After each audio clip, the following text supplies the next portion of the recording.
Hey, happy Thursday, seventh grade. Here we are, next to the last day. And so we're going to start off again looking at yesterday's assignment and your answers. So have your books out to page 501 and your paper for page 501. Now I'll read the evens. So number 2 is 8. Number 4 is 0. Number 6 is 9. Number 8 is 7. Number 10 is 5. Number 12 is 1. Number 14 is -8. Number 16, -16. Number 18, -4. Number 20, 22. Number 22, 18. Number 24, -13. 26 is 23. 28 is 14. Number 30 is -5. 32 is 4. 34 is 40. 36 is $10 loss. You could also have written that as a -10 for loss, but $10 loss. 38 is a -6. 40 is 6. All right, so those are the answers. Again, you can email me if you have questions, or contact me, ask the questions on Google Classroom. I probably will see it faster if you send me an email with your questions on it. Okay?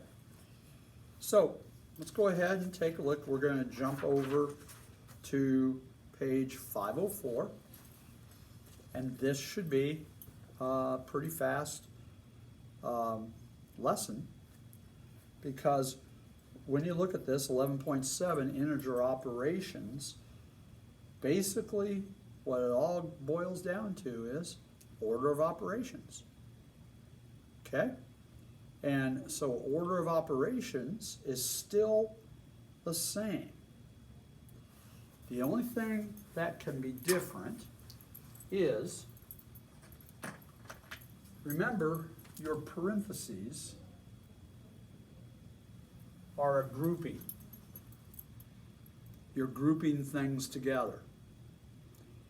Or in some of those problems the last couple of days, you had a parentheses around like a negative number to make sure that you understood and saw that that negative sign went with that digit, with that number. So treat that as 1, rather than thinking that that meant minus. Okay? You're getting that kind of confused. Now, when you look at this and look at their rules, their order of operations, notice in number 1, or for number 1 in the operations, it says do all the operations inside the grouping symbols. Now, the reason why they say that is that sometimes we need to group some parentheses, or we need to group some groups into another group. So it kind of gets a little funky putting parentheses inside parentheses, although that can be done, okay? But to distinguish between parentheses and another grouping of parentheses, we use what we call brackets, okay? So here, that's why they say to do all of the operations within grouping symbols. That's why it's plural, all right? Because you can have parentheses inside of brackets.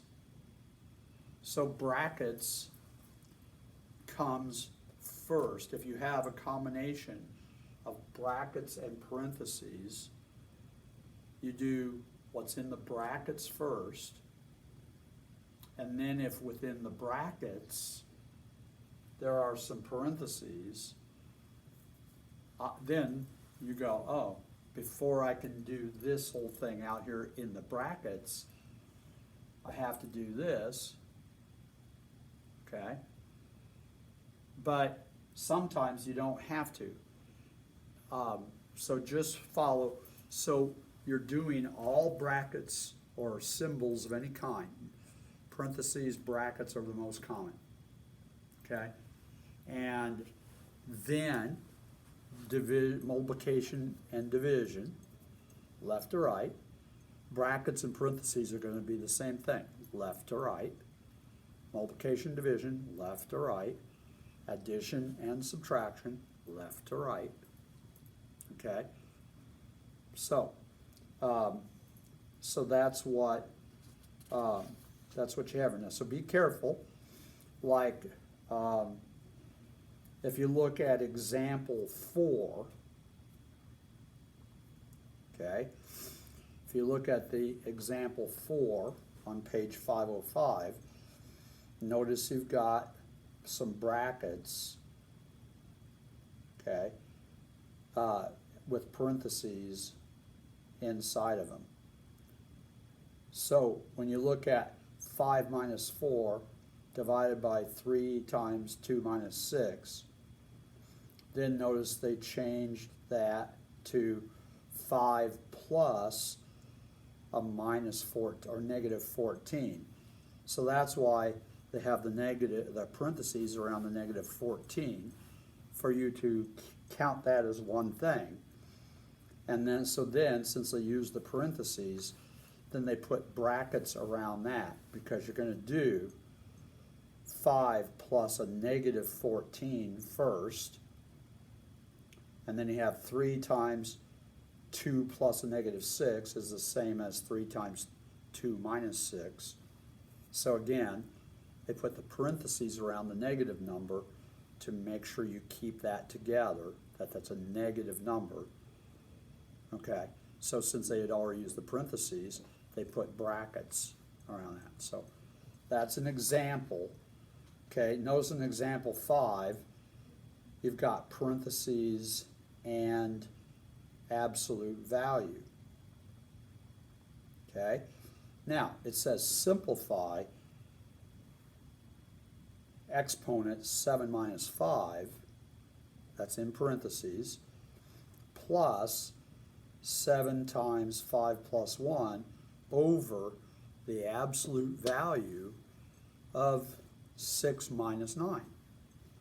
So if you look at that, your exponent is inside parentheses, so you're taking 7 minus 5, that gives you 2. So 2 is your exponent. So that would be 4 squared, and then plus 7 times, in parentheses, 5 plus 1. So you're doing 5 plus 1 first, that's 6. So then it's 7 times 6. And then that's over the absolute value.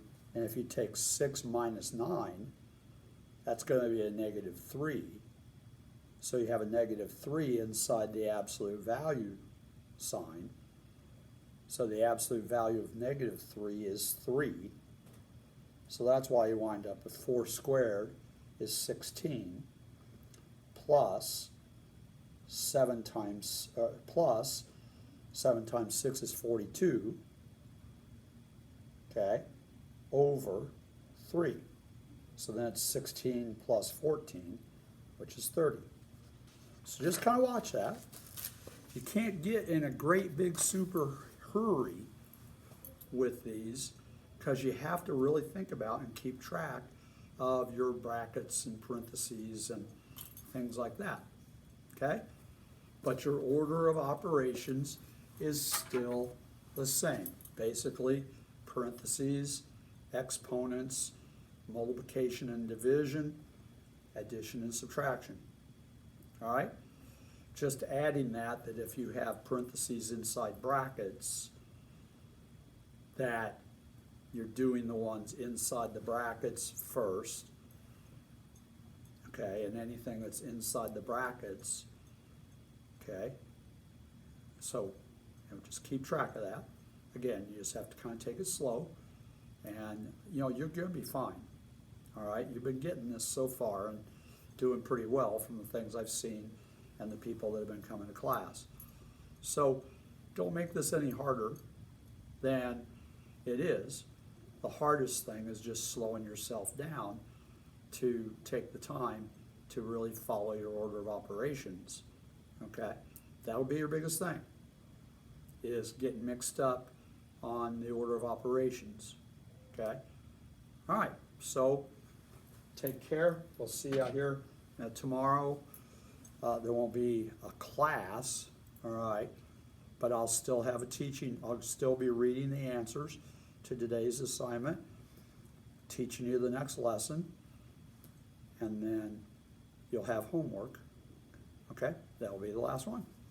All right, so take care. God bless.